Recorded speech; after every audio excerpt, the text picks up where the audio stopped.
she's supposed to be taking samples from in some communities.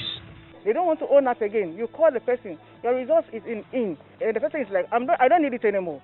You can take your results. I'm not sick. Don't call this line again. The next time you call this line, I will look for you and then kill you. Also tonight, all 4 Supreme Court nominees approved by Parliament despite the minority's earlier position to vote against the approval of Justice Honyanuga over claims of political bias. Honyanuga, Justice Tango Amadu, Emmanuel Yoni Kulendi, Professor Henrietta Mensah Bozu. The House approves of their nomination. And as MPs are tested for COVID-19, Kumbungu MP is demanding that members who refuse to be tested for the virus should be prohibited from accessing the chamber and their office until results are known.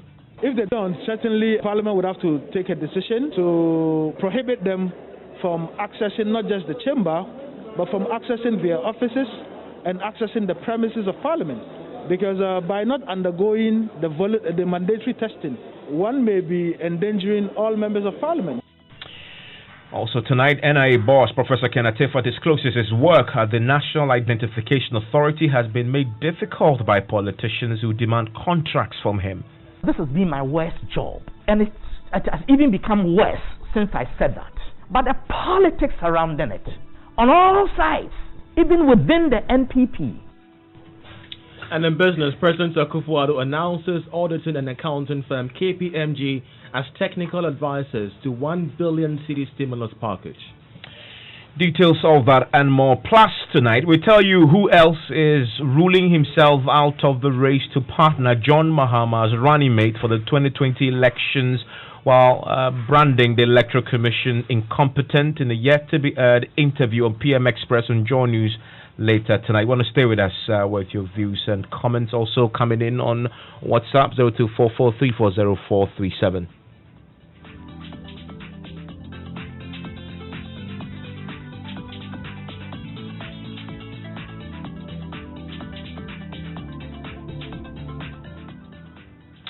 Well, tonight we're learning 32 nurses and midwives have been infected with COVID-19 across the country. In fact, that's a story with the nurses. This, according to the Registered Nurses and Midwifery Association head, David Tinkrang-Chum.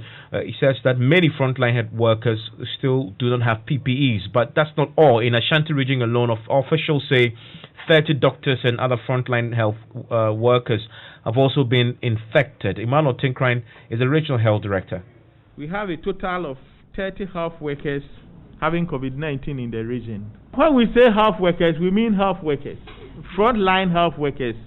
Some of them are doctors, nurses, paramedics, and then even health assistants, mortuarymen. They are all part of it. Yes. So that is the situation. That is the situation we find ourselves. But the good thing is that all of them are doing very well. Yes. Some of them have recovered. They've returned to their work. But that is the universal way of getting the infection. Usually, health workers and those who are close to the infection, that will always get it. So it's not the big news, but that's the situation in Ashanti region. I want to bring in Mr. Tinkrang now. Joins us on the telephone line right now. We'll also be speaking to Titus Bayo. He's the Deputy General Secretary of the Ghana Medical Association. Mr. Tinkrang, thank you for your time here on Newsnight. Thank you for having me, Ruben. So, how are these health workers faring? Those you found with the virus.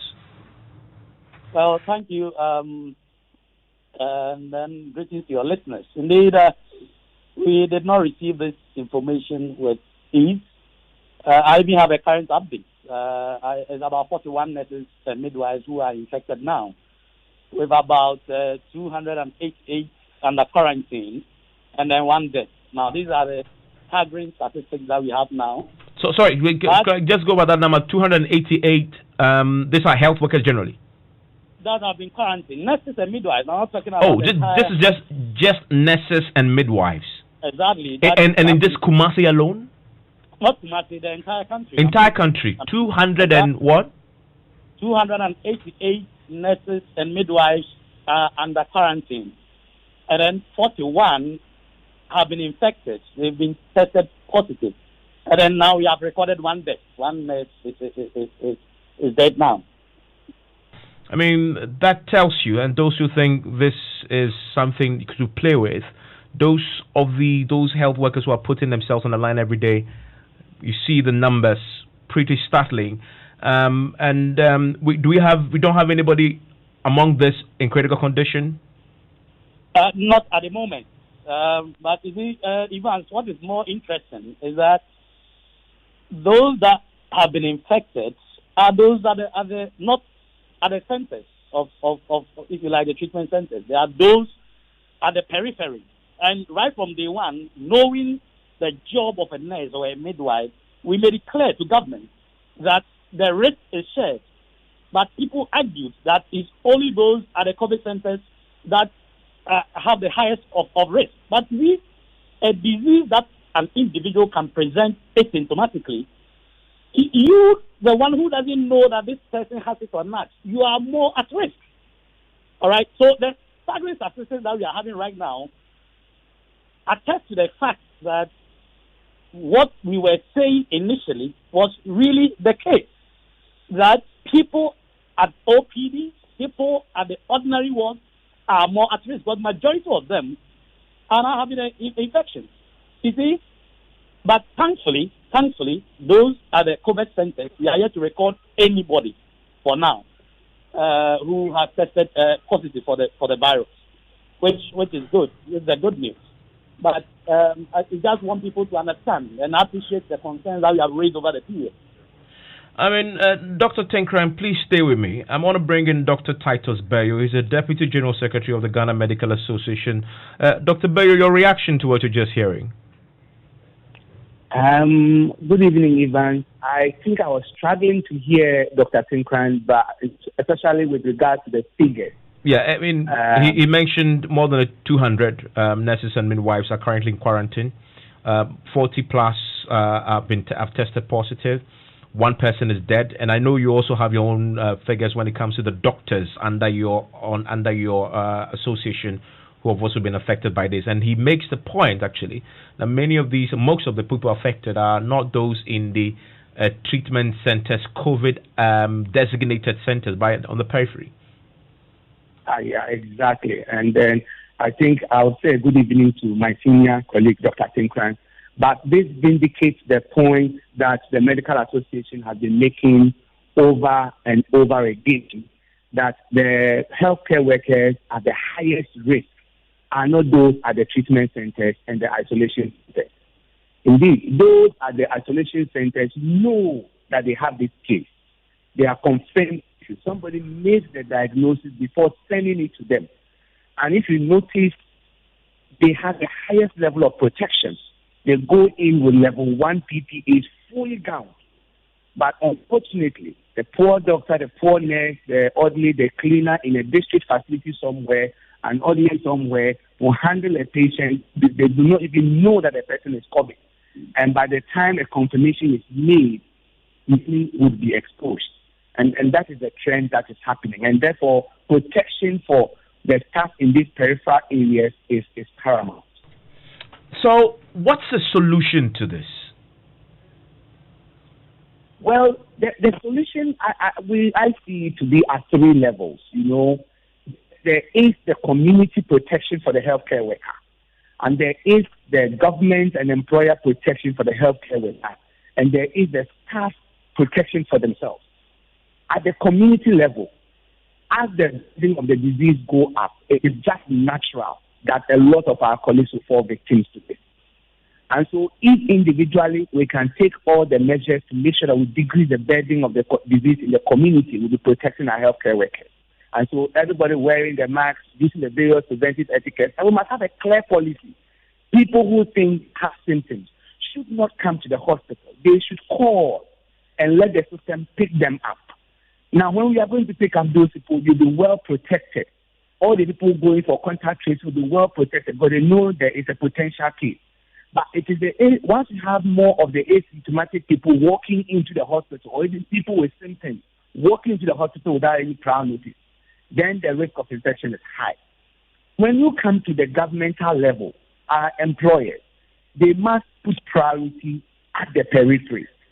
Unfortunately, most of our attention is at the isolation centers and the treatment centers. The focus of training was at these centers. They were taken to the full caboodle of training, while the training is now scaled down to the periphery. When you come to PPEs, the provision mainly is at these centers. Corporate Ghana responded massively. Most of the donations got east. The treatment centers, the major ones in the city. Meanwhile, the people in the peripheral hospitals are struggling to get these PPEs. So at that level, we expect corporate Ghana government to focus on the periphery with their donations and the supply of PPE. The final protection will be the healthcare workers themselves. We've all been taught the basic infective preventive and control measures. We must adhere to this and make sure that we all are safe. It is a difficult situation, especially when you are having asymptomatic spread. And airlines, you are already exposed, and people have to undergo quarantine, and sometimes you are fortunate to come up negative. And unfortunately, a few times people have tested positive. Let me bring back in David Tinkran Chum, the General Secretary of the Ghana Registered Nurses and Midwives Association. You gave us those startling statistics. What interventions are you proposing to try and fix this particular problem at your level? Thank you, Ivan. Yes, as I said earlier, and as it has been alluded to by Dr. Bellew, we believe that government has a responsibility of providing the necessary logistics in terms of PPEs and not focusing only at the treatment centers, maybe like the isolation centers, but decentralizing the items to even the periphery, all right? Because people will show up anyway. We cannot say that we will not attend to patients, all right? People will show up anyway with different kind of ailments, but by the time you could say, Jack, they might have tested positive to COVID-19. So, but we also talking to our members that they must also put in place or practice the universal precautions of infection prevention. At least the basic ways of preventing infection is learned by every nurse, every midwife, and therefore they should do that. We are also asking our nurse managers to also, make sure that at least we leave skeletal staff instead of running 3 shifts for maybe 4 or 5 nurses to attend to one patient at the same time or within a shift. We can run 2 shifts, 12-hour shifts, and then reduce the numbers of people that or the staff that will be on shift at the same time. All right, so that at least they should realize that we are not in normal times. So we are advising that our nurse managers should, agree to this concept so that if people are running 12 hours, they can space it out. They run maybe 1 week duty and then they can take some 1 week rest. All these things are measures that should be put in place. And we have been telling our people, we've been admonishing them that, look, they should treat every client, every patient that comes their way as a potential COVID-19 patient. All right, when we put in all these things, I believe strongly that we can ward off the infection. And then those who are refusing to put on the mask, okay, you find people now, the face mask has become mouth mask or chin mask. Instead of putting on the mask completely, they will leave the nose there. Right, when you are sneezing, all these things will come out. So we believe that we will be able to prevent some of these things. But honestly, the government must look at the issues and agree with our conversation that the focus should not only be at the isolation centers and the treatment centers. Yes, I've visited them. I reckon that they are doing a fantastic job. Okay, we think that they have higher concentration of people who are tested positive, and therefore their risks are very high. But the narratives are changing, and based on the statistics that we are having, tells you that the true case is what we are saying, that those at the periphery who were not given proper training, all right, and whom we think that are not at risk are rather getting the infection. Who are being infected. And very quickly, Mr. Bellew, do you mind sharing with us what the figures are for doctors across the country? How many of your members have been affected by the virus? Unfortunately, I'm unable to do so now. We are still assessing the figures. We have received reports across the country, and we are assessing it. At the right time, we will come out with the figures. I'm grateful. Titus Bayo is the Deputy General Secretary of the Ghana Medical Association. You also been listening to the General Secretary of the Ghana Registered Nurses and Midwives Association, David Tinkran Chum. Now, a COVID-19 contact tracer has revealed that her life is sometimes threatened by persons she's supposed to be taking samples from in some communities. Now, ahead of the contact tracing, head of the contact tracing team at Nima General Hospital, Naomi Adu, said she sometimes fears for her life due to the responses she receives when she calls persons for testing. She's been speaking to my colleague Sarah Mensah.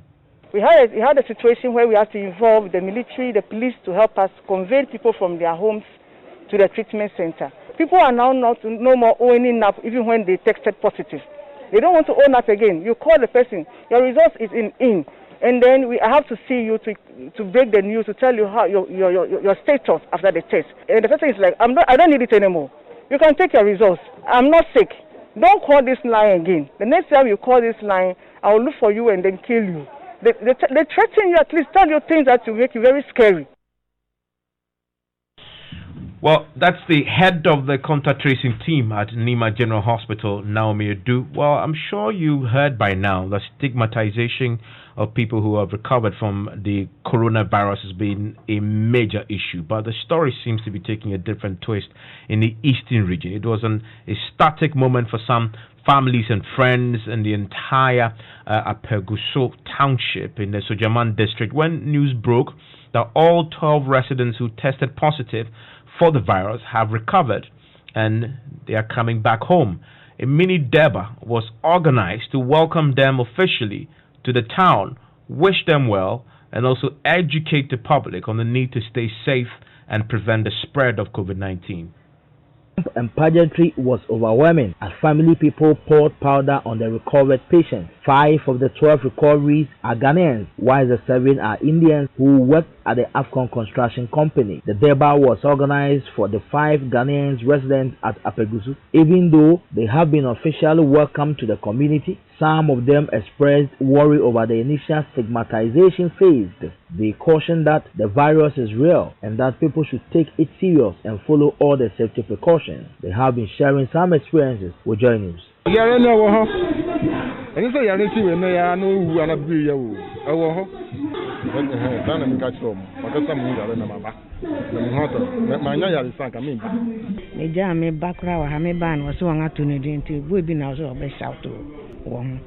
So me ban say na yet say wo mo so mo pay wo krom mo go gina information kasa problem na ba nti mo am ya ahemfo na he ma no e ba no mo be kama na atoso na chi no ma frɛ na mo say man ni ayare na aba na ye ne sen na ye so wo ko gina information ikeka se wo mpa wo krom ha say ne say na mo pa kire say ye kromani won ha me gina hayi won say me de me yere ni me nyina ma apem ya mo na sanko bia be gia tumu asha.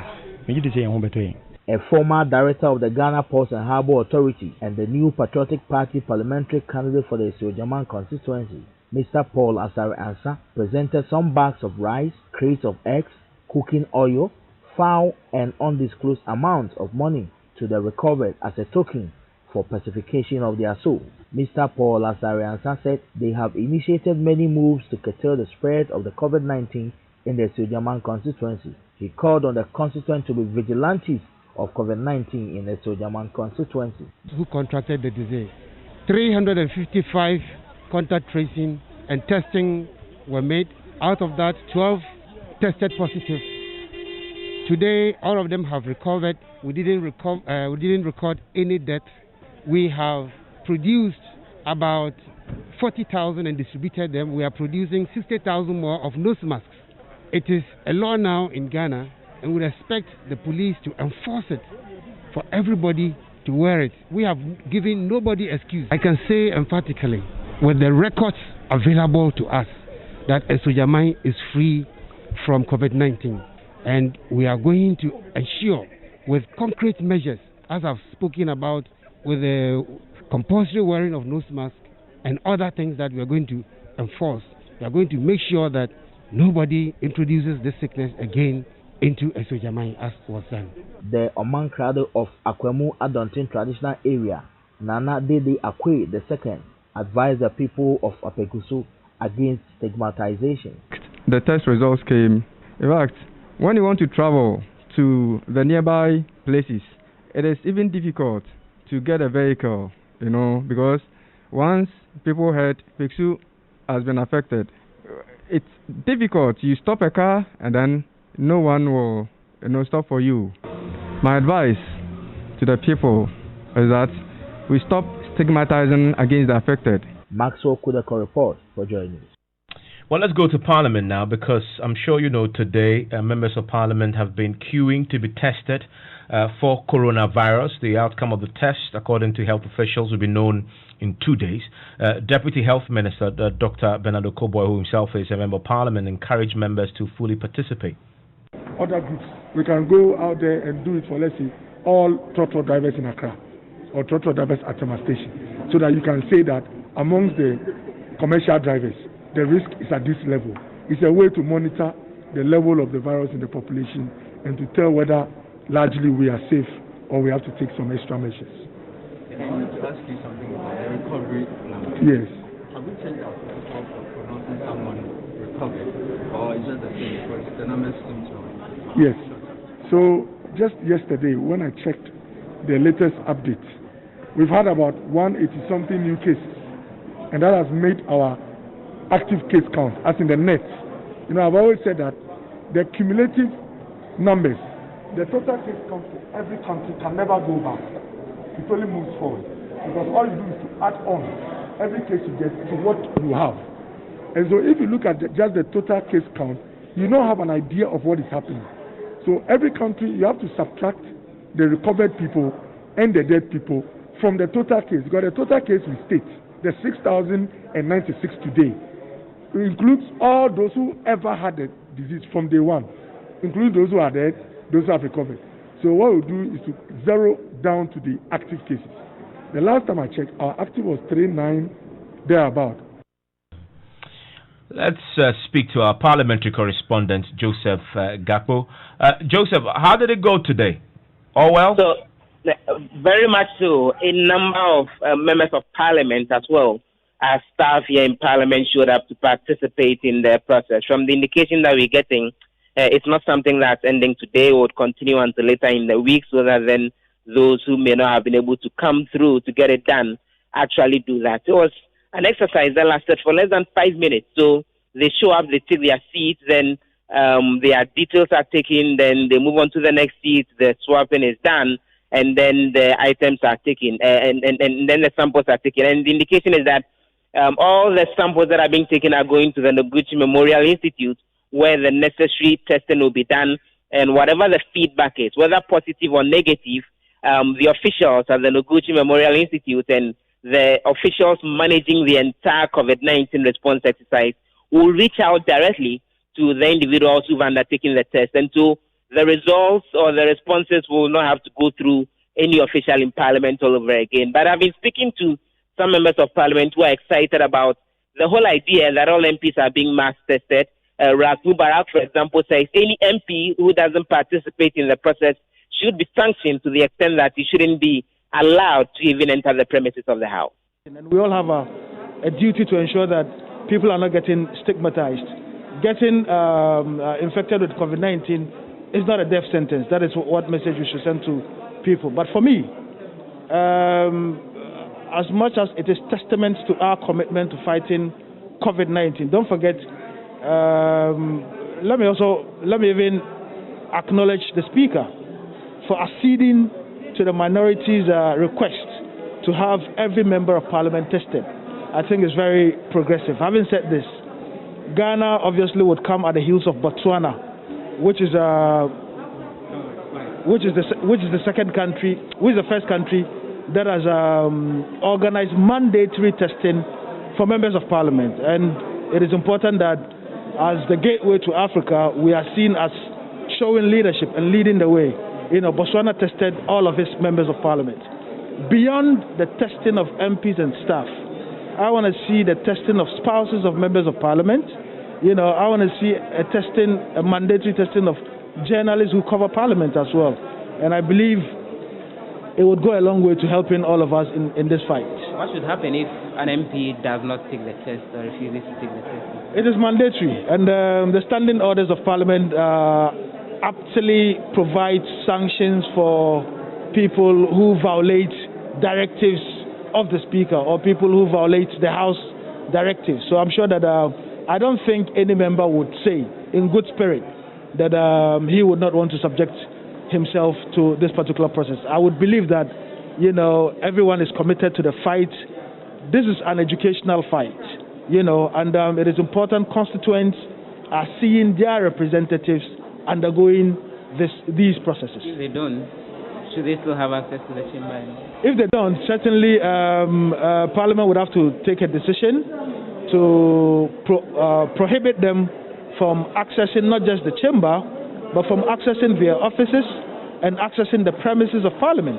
Because by not undergoing the mandatory testing, one may be endangering all members of Parliament. Don't forget, in Tanzania, 3 sitting members of Parliament have died in Tanzania of COVID-19 related infection. Well, Ras Mubarak is Member of Parliament for Kumbungu. Let's stay in Parliament because the Parliament has approved the nominations of 4 Supreme Court nominees: Yoni Kulendi, Professor Henrietta Mensah Bonsu, Justice Honyanuga, and Isifu Imoro Tanko. And this was something that the entire House backed. In spite of the earlier reservations that the minority had expressed about one of the nominees, in particular, Justice Honyanuga, they accused him of political bias after he, as a paramount chief in the Nyabo traditional area, endorsed President Akufo-Addo's second-term bid in February 2020. Today, on the floor of Parliament, the House, in a unanimous decision, voted to approve the nominees. MP for Buako South, Samuel Atachian, says Honyanuga Justice was only carrying the sentiments of his people when he endorsed the president. It's a publication alleging that he endorsed the president for second term.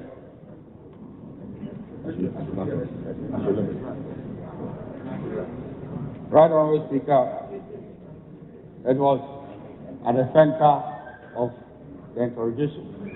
And he said something which for me was very interesting, that he was not acting for himself. He was a paramount chief.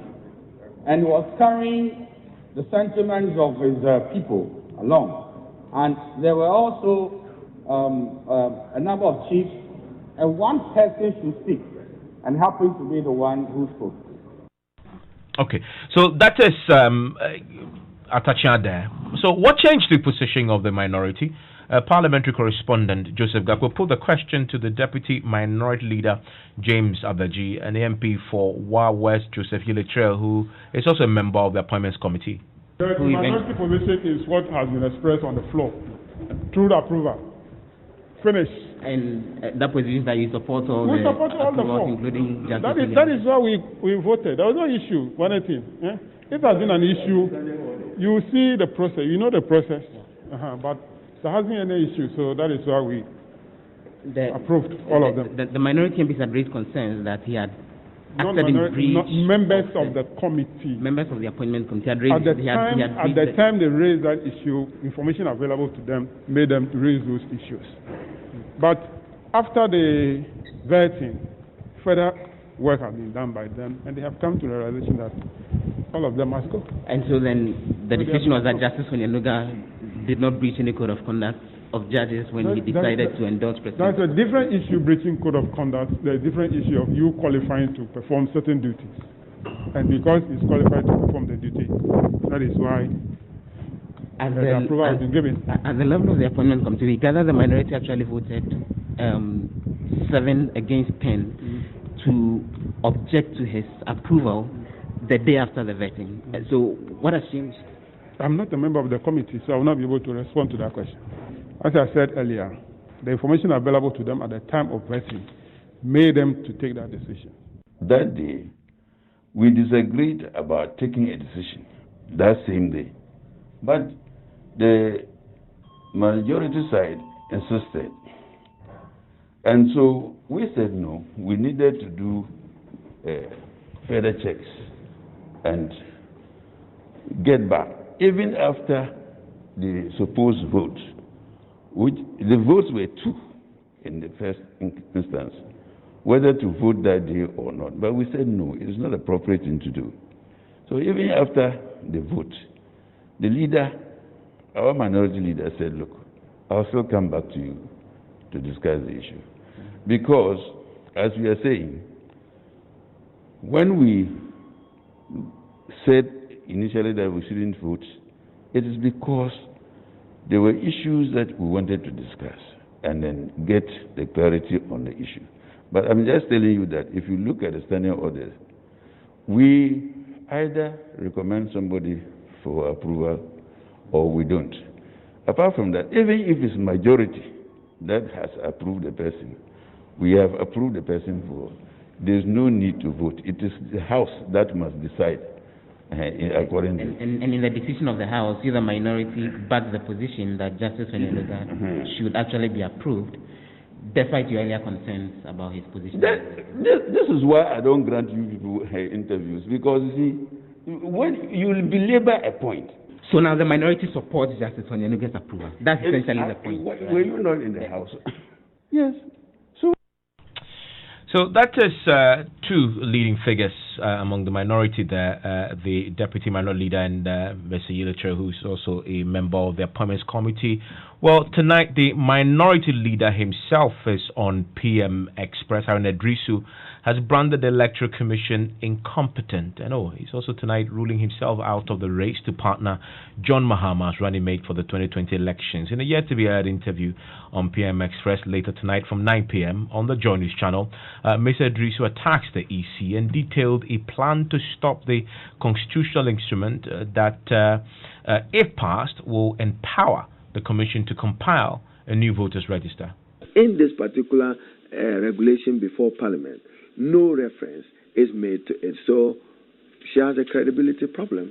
If you told the people of Ghana that this was what you were going to do, I don't see it reflecting the instrument. Now, too, she must admit it. On the floor of Parliament, the instrument have had to be withdrawn 2 times. Defective, legally incompetent. Because when it came first, and it was rushed late, even when the Attorney General letter said pre-laying, it was late. So there was no consultation. The attachment of an annexure was missing. That's incompetence. And today... Accusing you Mensah of incompetence. The Electoral Commission as an institution, that CI is their CI. So that institution responsible, I have problems with them of their lack of preparedness. So is he interested in the running mate slots for the NDC for the December elections? Not at all. I do not fit into the geopolitical chemistry of the running mate for now. No, I won't answer that. I just say I don't fit into the geopolitical chemistry as defined by our group. So you rule yourself out? Certainly, I'm not. I'm not in contention. Are you interested in being one day the president of this great republic? I don't know about the future, and therefore I can't conjecture into the future. Leave it to Allah's grace. Knowing you as a Nooks president and watching you on television, you seem to be somebody who knows. I'm growing systematically. Has a plan. MP, minister, at least in Parliament. You know, one of my quiet successes, I've been in cabinet consecutively and continuously for 8 years. That's a huge success. I understand policy. I'm now learning lawmaking. I'm now learning to lead as a minority leader. I certainly will have my eye on the ball. Well, so what ball exactly is he talking about? You want to join us on PM Express, a full interview. It all will be revealed if you join us on PM Express at 9 p.m. on the Joy News channel. It is free to air, and it will also be live on Facebook, YouTube, and myjoyonline.com. Still listening to Newsnight is on Joy 99.7 FM, and still ahead here on Newsnight, we will be hearing from a former member of the AFRC, Major Boachijan, who was arrested and granted bail yesterday. He's going to join us after the break. He has concerns about the way he's been handled, apparently for making pronouncements that jeopardize public peace. He's my guest after business. Hello, Charles. Hi, Evan. So, coming up in business on News 9, President Akufo-Addo announces auditing and accounting firm KPMG as technical advisors to the 1 billion cedi stimulus package. And more than 80% of all day-old chicks imported via cargo planes these COVID-19 times have died. We find out more. Business on News 9 is brought to you by MTN. Welcome to a new world of business. Kingdom Books and Stationery, and a one-stop shop for all office essential. And First National Bank. We are the bank that understands your business. First National Bank. How can we help you? When you want it, just Momo it. When you tire for the long queue in the supermarket, just Momo it. And when you really want that beautiful new blouse too, just Momo it. And when you won't get that, when you go get fresh to impress, you know who, just Momo it. And when you need to pay that your utility bill and domestic staff set, just Momo it. And when you want send love to the family for back home, just Momo it. So many ways there. When you go use your MTN Momo wallet, make payments with scan to pay. When you go use the QR code, or you go use the merchant ID, or on bank POS terminal. You go also transfer money between mobile money wallet and bank account, all on MTN Momo. Enjoy real convenience in all your financial transactions and live life the brighter way with MTN Momo. We are good together. Just Momo it. We're there for you everywhere you go. Mr. Barr has big dreams for his business, Barr & Co. Limited, and his family, making them a reality man to long drives and queues. He's lost precious time struggling to pay his suppliers in China, Turkey, India, and other parts of the world. With the First National Bank global payment via our online banking enterprise, he now pays for all that in the convenience of his home or office, giving him time to focus on family and growing his business. Use our online banking enterprise to access Forex when you need it. It takes a bank that does more to help your family. So who's helping yours? First National Bank. How can we help you?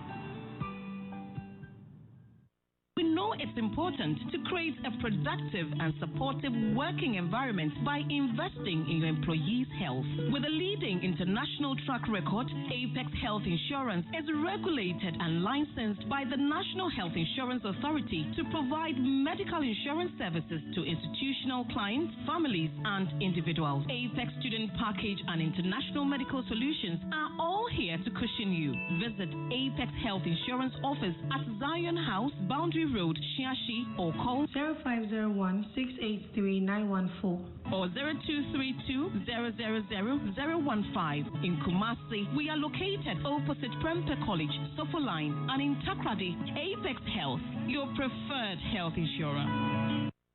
DSTV a young papa and Nuntina yet time machine, and we thank you for choosing to stay at home and save with us. Yet time machine, Entina Yemamo discount when you top up your DSTV subscription. And you crow with kids educational channels like Mensah, Da Vinci, and the Ghana Learning Channel, as well as lots of kids entertainment and up to the minute news update on all the happenings across the world and home. Plus our captivating local and international drama, thrilling series and movies, all in one place. To get your discount, just top up your same or preferred subscription using MTN Momo, Vodacash, Slide Pay, Express Pay, eTransact, or your banking app, or SMS *389*5# and *759#, and we will upgrade you to the next package at no extra cost.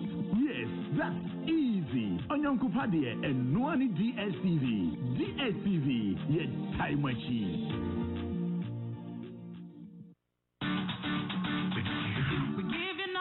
The best, we stay above the rest. More quality, more affordability. Kingdom Books and Stationery. Everybody's going to the one and only shop where customer satisfaction is a guarantee. Kingdom Books and Stationery. Oh yes, with our 30 days credit facility with no interest charge, free delivery services, and our free consultation on setting up your office, Kingdom Books and Stationery is unmatched in our delivery of quality and affordable office essentials, equipment, and furniture. Experience also world-class customer service in all our branches in Accra, Tema, Kumasi, Cape Coast, and Takoradi. Call us on 0302-764-101 or visit our website at www.kingdomgh.com. Kingdom Books and Stationery, your number one-stop shop for all office essentials and stationery. Terms and conditions apply. Everyone needs a partner who will be there through the good times and tough times. We are that partner, and we appreciate your loyalty. At GoTV, we always have your back. That's why we're giving you a free upgrade on your next package. Simply stay connected and get upgraded to the next higher package at no cost. Annual upgrade at no cost. Stay home, stay safe, and stay remotely connected with MTN Mobile, Vodafone Cash, Slide Pay, Express Pay, eTransact, or your banking application, or *389*5# and *759#, and we will connect you with non-stop family mix entertainment on BET, Africa Magic Family, Rock 2 and 3, Telemundo, News, Trace Jama, and an array of kids learning and fun channels to wow you. Thank you for being our loyal partner. Stay entertained. GoTV's got your back. Joy 99.7 FM, radio for the discerning listener. And you're welcome to Business on News 9. Now, President Akufo-Addo has announced auditing and accounting firm KPMG as technical advisors to the 1 billion city stimulus package to be managed by the National Board for Small-Scale Industries, NBSSI. According to the President, the well-known auditing firm will support the efforts by the Loan Committee and other state agencies handling the fund to effectively achieve the target. The allocation of funds under the scheme, which shall be managed by the National Board for Small-Scale Industry, NBSSI, the public agency is mandated to promote and strengthen MSMEs in Ghana, will be supervised by a loans committee composed of one representative each of the Ministries of Finance and Trade and Industry, a representative of the NBSSI, and a representative of the participating banks. The well-known audit firm KPMG will act as technical advisors to the scheme. Disbursement of the funds will be effected through the participating banks.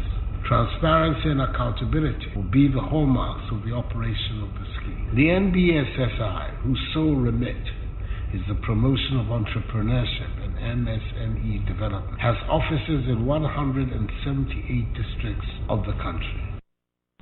And that's President Akufo-Addo. Now, poultry farmers nationwide are not just facing challenging times with a national egg glut, but also a supply shortage in day-old chicks.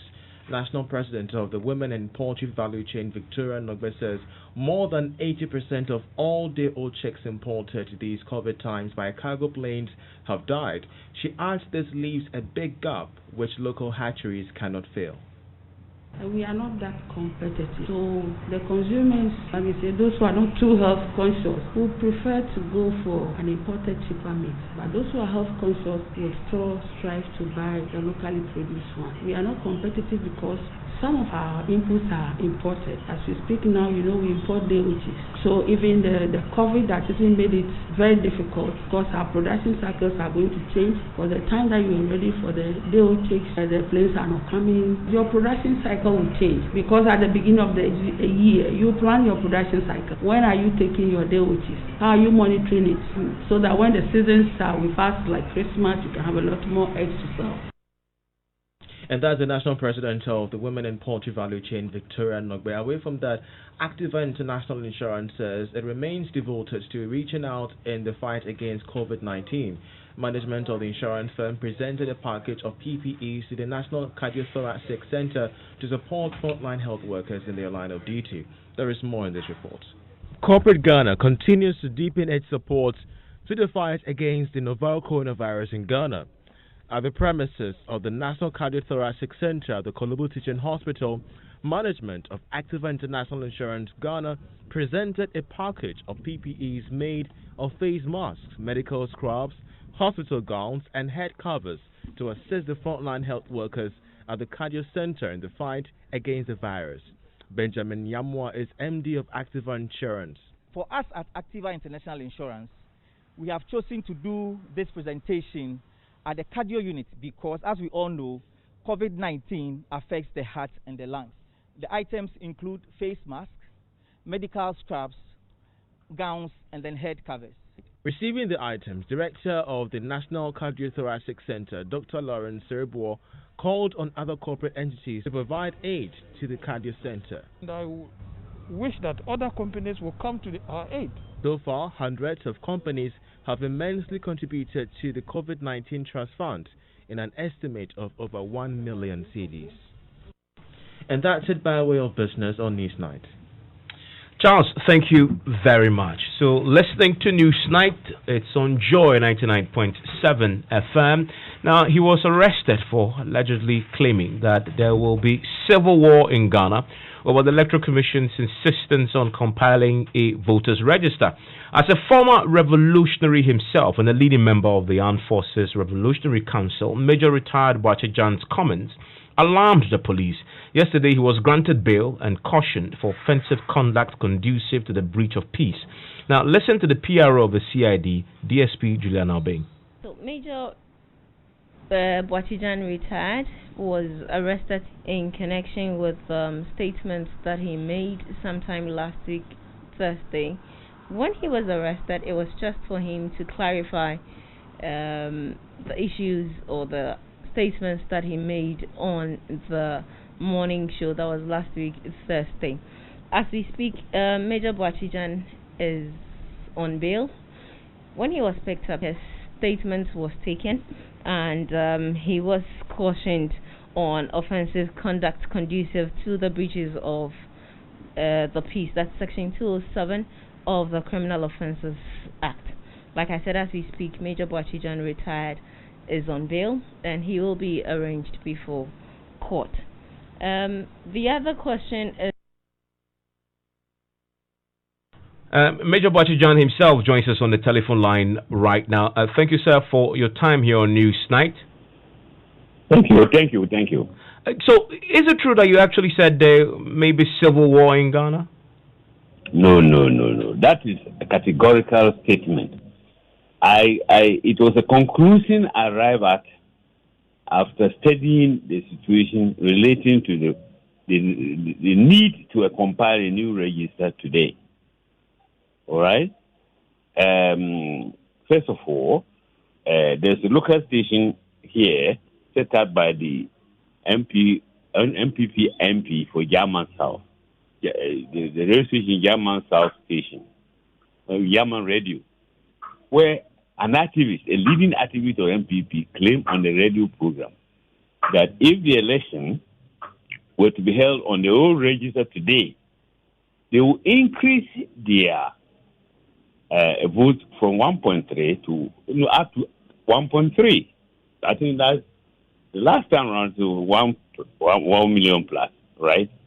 And I asked myself, how did they arrive at the figure? Right? And then soon after that, Madam Jane Mensah also was on record as having come out to say that nobody can order her to change her mind about the need to compile the new register. And that got me frightened because I organized a research also into the need for register today. My conclusions were that, one, it was necessary, first of all, because it was costly. Number two, the Constitution only allows for amendment of the existing document that was had in 1992 to bring in those who are dead, remove the names of those who are there from it, and bring in those who have come of age in the meantime. That's different from, say, you are compiling completely a new register where those like me, people like me, must go and queue up to register again. I said, that's unnecessary. Apart from the fact that it doesn't make sense, in the sense that here is a register that you have used, the predecessor used to conduct the election that allowed MPP to be in power. To win the 2016 elections. But so in your conclusion, did you say, though, that based on the insistence that the Jim Mensah is making to still compile, it could trigger civil war. I said he should be persuaded to stop it. Otherwise, it was going to lead to electoral dispute. Listen to me carefully. Electoral dispute. And in post-independent Africa, disputes of that nature have always ended countries involved in civil war. And I listed them. Ivory Coast, our neighbor, Nigeria in the 60s, Sierra Leone, Liberia, they all were plunged into civil wars because over disputed electoral results of this nature. So they should avoid it. If it's possible, My advice is that it can plunge the country into civil war. Okay, and I'm pretty sure you told the police this yesterday when you met them. Did they? What was their reaction to you? Oh, they just came in. They came in to take a statement from me. Well, they were in the line of their duty. He said they went through the same the process which says that I've breached the Public Offences Act or something like that, and that first of all they played the statement, the interview I had with on OKFM, right? And I accepted that it was my statement, and then I stood by it even then. Then say in which case they then quoted the relevant act. So they thought that they were charging me, arresting me for blah blah blah blah. I said fine. I mean, I'm not changing my mind. There's a conclusion I arrive at after a study and experience long history. Now, if they do it, it will happen. If they don't do it, it won't happen. That doesn't mean that I have conspired with people to cause civil war. You understand me? So you stand by those words? I stand by those words, the conclusion I arrive at after a long research and the provocative statement by Jane Mensah herself and a member of MPP, leading member of MPP, who claims that if the register they are going to change, the election was held on it, then they will increase the majority to 1.3. I said, then why change it? The English have a saying that if I am broke, you don't fix it. All right?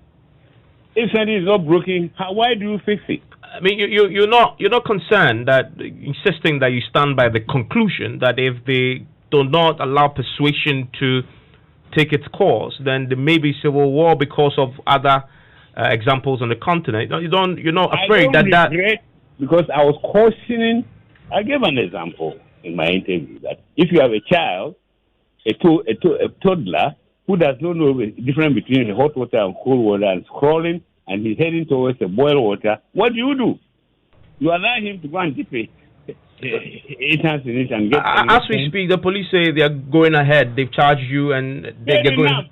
That's why we are in a democracy. We go and contest it rigorously in court. Sure. I'm grateful, sir. That is Major Retired Boache Jan. He is a leading member of the Armed Forces Revolutionary Council, and grateful that he could join us. Let's do sports now, and Benedict is here with the latest. Now, Evans, Gordon Atram is Black Stars B assistant coach, and he has been speaking passionately about how he doesn't allow pressure from fans to affect his team selection. According to him, he listens to his players more than fans. The fans also, they changes the way of the coach's mind. You want to feel that, okay, people are talking, if I don't do it, and then the problem comes, blah, blah, blah, blah, blah, at the end, you are the coach. Whatever that happens, what they are telling you to do, they will tell you, say, so me in my coaching career, I don't listen to opinion that much. I'll listen to you by the decision, the final decision. Rest with you. It's the players that I listen to. The fans, but you are not the one to tell me that, because you are me training. You were nowhere to be found. You are at your office marking your books and things. You cannot come and tell me why it's raining. I'm on the pitch. I know the players who can deliver at that moment. I have sacked them. If it goes wrong, I'll take my car, sack me, I'll go. In our coaching career, you have to understand that you are being hired to fight at to be fired. Yeah. So I'll take my decision. If it doesn't go well, sack me. I'll go. So that's the tough talking Gordon Trump speaking there. Now, no money from Asante Kotoko to striker Emmanuel Clottey as an Accra High Court dismisses his case against Asante Kotoko. Now, Clottey rather will pay the Pokpan Royals 5,000 Ghana cedis. And elsewhere, Italy's Football Federation has set August 20 as the deadline for finishing the season with a new campaign starting on September 1. Now, the current season has been on pause, since mid-March because of the coronavirus pandemic, and there are still 12 rounds of matches remaining in Serie A, while 4 other games are also outstanding. Juventus chasing a 9th successive title. They lead the table by a point. Also, Liverpool's return to non-contact training felt like the first day at school. This is according to their manager Jurgen Klopp. And the Premier League leaders worked in small groups at their Millwood training ground this afternoon for the first time since the outbreak of the virus in the UK. The English top flight hopes to resume in June with 92 fixtures left to play, having been suspended since March 13. Okay, thank you very much, Benedict.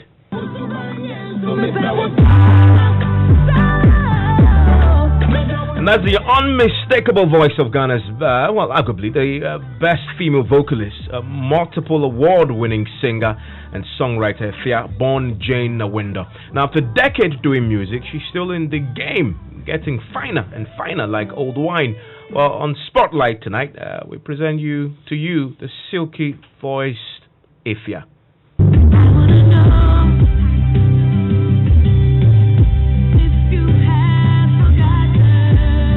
Hi, my name is Efia. I am a musician. I love to sing. I call my sound high soul because it's a mixture of high life and soul music, which is the basis of my sound. I am the star girl. Talk of a versatile artist.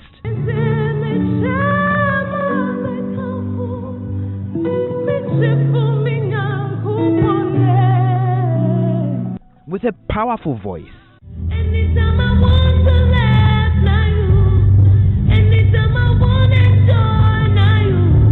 Great songwriting abilities. Think Efia. I wanna make love to you until the morning. Born Jane Awindo. Since placing first runner-up during music reality TV show Stars of a Future more than a decade ago, Efia has not looked back. I grew up listening to a lot of soulful, Aretha Franklin, Etta, of course old R. Kelly, Whitney Houston of course, and that's how I basically started my craft. Several years on, the singer has won the VGMA Female Vocalist of the Year gong multiple times and has played many shows in and outside Ghana. When the morning sun seems to cross my room as I wake from another dream of you. And oh, she is described as the queen of live performances. Wonder why?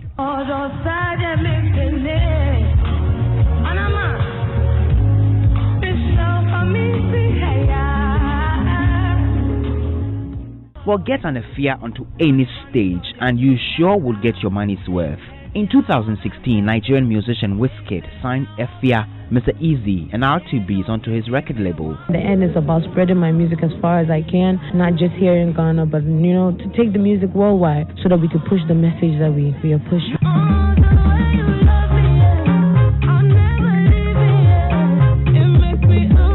You would not be far from right if you called rapper Sarkodie Efia's favorite.